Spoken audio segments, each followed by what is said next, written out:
in chapter 5, and the writing on the wall and what the consequences were to Belshazzar.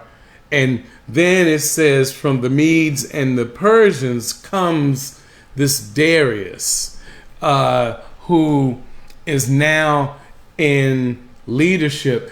And because it's the old covenant, we've got to break this thing on down. So I'm going to try to do it as quickly as possible. So right in verse number 1 of chapter 6, it talks about it pleased Darius to set over the kingdom 120 satraps.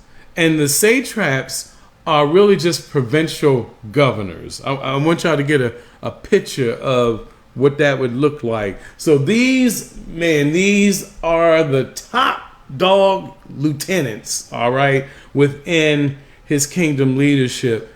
And those 120 satraps to be throughout the whole kingdom, and over them 3 high officials. So you're getting kind of a chart of how the leadership works with the 120. Then you have the next layer, which are the 3 high officials. These would have been in that day the magicians, the dream interpreters, and the astrologers, the ones that are looking at the celestial bodies. Because again, we're in a pagan world, all right?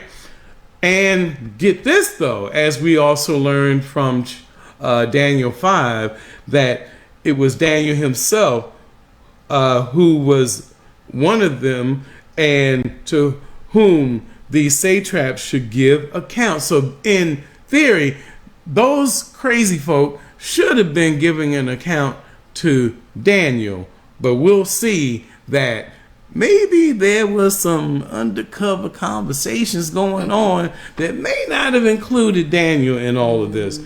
Nevertheless, they were supposed to give account so that the king might suffer no loss. And then this Daniel became distinguished. I want y'all to hear this. Distinguished above all the other high officials and satraps, because an excellent spirit was in him. Now this is where we put a marker for just a moment, because when we go to our jobs, most of our jobs are in secular environments. People are doing whatever they do. They're cussing, fussing, everything like that.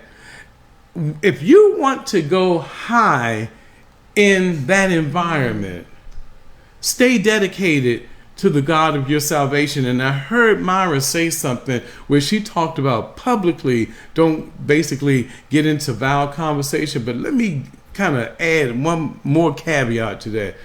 Even in private, don't get into nasty conversation. It defiles you, and it disrespects God.